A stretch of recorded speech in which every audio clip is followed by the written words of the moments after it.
असं कधी झालंय का की पोटात गडबड असली की मूड पण जातो किंवा खूप ताण आला की पोट दुखायला लागतं.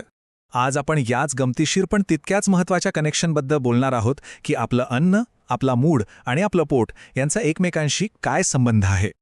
कधीकधी वाटतं ना की आपल्या पोटाला स्वतःचं असं वेगळं डोकं आहे. तर ही काही फक्त म्हणण्याची गोष्ट नाहीये.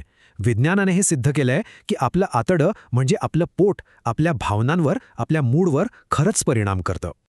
आणि मग रोजचा तो प्रश्न, आज काय खाऊ, हा निर्णय घेण्याचा ताणच इतका असतो की विचारायला नको.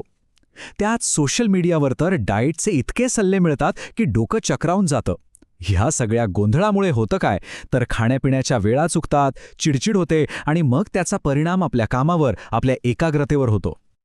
पण जर असं म्हटलं की या सगळ्याचं उत्तर फक्त आपल्या डोक्यातल्या मेंदूत नाही तर आपल्या पोटात, आपल्या पचनसंस्थेत दडलेलं आहे, तर चला तर मग या आतड्याच्या दुसऱ्या मेंदूबद्दल जाणून घेऊया. वैज्ञानिक भाषेत याला गट ब्रेन ॲक्सिस असं म्हणतात.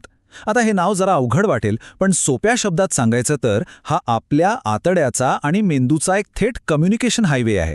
त्यांच्यात सतत बोलणं सुरू असतं आणि याच बोलण्यावर आपली भूक, आपला स्ट्रेस लेव्हल, इतकंच काय आपला मूडसुद्धा अवलंबून असतो. आणि आता एक जबरदस्त फॅक्ट आहे का, सेरोटोनिन नावाचं एक केमिकल असतं ज्याला हॅपी हॉर्मोन पण म्हणतात, कारण ते आपल्या मूड चांगला ठेवतं. तर यातलं तब्बल 90% सेरोटोनिन आपल्या मेंदूत नाही तर थेट आपल्या आतड्यांमध्ये तयार होतं. हा आहे की नाही आश्चर्याची गोष्ट. आणि हे सगळं शक्य होतं ते आपल्या दुसऱ्या मेंदूमुळे.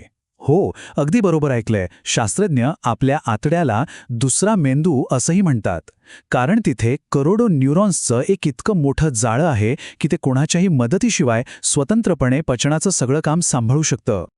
तर मग हे दोन मेंदू एकमेकांशी बोलतात कसे? तर याचे 3 मुख्य मार्ग आहेत. एक म्हणजे थेट नसांद्वारे, ज्याला वेगस नर्व्ह म्हणतात.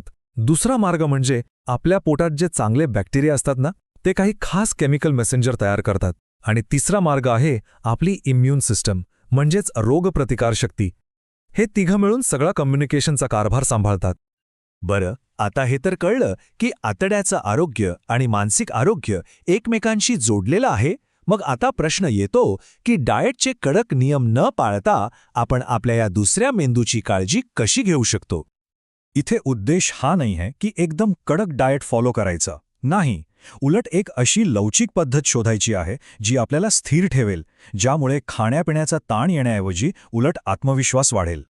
आणि ह्याची सुरुवात एका अगदी सोप्या नियमाने करता येते. दिवसातून 3 मुख्य जेवण आणि त्यामध्ये 1 ते 3 छोटे पौष्टिक स्नॅक्स. म्हणजे साधारणपणे दर 3-4 तासांनी काहीतरी खाणं. याने होतं काय की आपल्या शरीराला आणि दोन्ही मेंदूंना दिवसभर एकसारखी ऊर्जा मिळत राहते. ठीक आहे, खाण्याचं कसं हे तर पाहिलं. आता वळूया काय खायचं याकडे. म्हणजे आपल्या ताटात असं काय असावं जेणेकरून शरीर आणि मन दोन्ही तंदुरुस्त राहतील.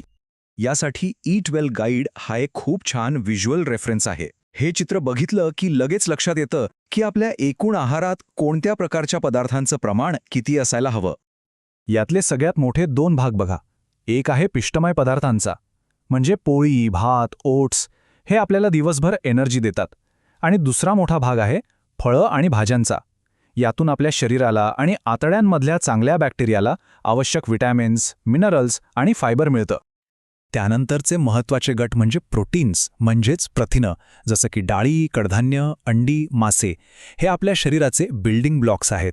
आणि मग आहेत दूध-दुभत्याचे पदार्थ, जे कॅल्शियमसाठी महत्त्वाचे आहेत.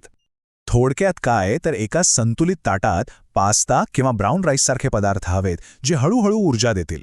आणि सोबतच ॲव्होकॅडो किंवा बदामांसारख्या पदार्थांमधून मिळणारे हेल्दी फॅट्स, जे आपल्या मेंदूच्या आरोग्यासाठी, त्याच्या कामासाठी खूपच गरजेचे आहेत. तर मग ह्या सगळ्या चर्चेचं सार काय? अगदी सोपं आहे. आपलं आतडं आणि आपला मेंदू हे एकमेकांचे पार्टनर आहेत. ते आपल्या आरोग्याची गाडी एकत्र मिळून चालवतात. आणि हा एक 2 वे ट्रॅफिक आहे. म्हणजे जर मानसिक ताण असेल तर त्याचा परिणाम थेट पचनावर होतो, आणि जर पोटात गडबड असेल तर त्याचा परिणाम थेट मूडवर होतो. त्यामुळे जेव्हा आपण एकाची काळजी घेतो तेव्हा दुसऱ्याला त्याचा फायदा आपोआपच मिळतो. हे एक पॉझिटिव्ह सायकल आहे. म्हणून पुढच्या वेळेस जेव्हा कधी खूप चिंता वाटेल किंवा उगाचच मूड ऑफ असेल, तेव्हा एक क्षण थांबा आणि विचार करा की आपल्या या दुसऱ्या मेंदूला, म्हणजे आपल्या पोटाला आता कशाची गरज आहे. कदाचित एका चांगल्या पौष्टिक जेवणाची किंवा थोडंसं चालण्याची किंवा फक्त एका शांत झोपेची. या छोट्या वाटणाऱ्या गोष्टी खरंच खूप मोठा फरक घडवू शकतात. तर मग आपला हा दुसरा मेंदू काय सांगतोय हे ऐकायला सुरुवात करूया का? कारण एकदा का आपण हे ऐकायला लागलो की मग आपोआपच आपलं अन्न, आपलं शरीर आणि आपलं मन या सगळ्यांशी एक जास्त चांगलं, जास्त निरोगी आणि आत्मविश्वासपूर्ण नातं तयार व्हायला लागेल.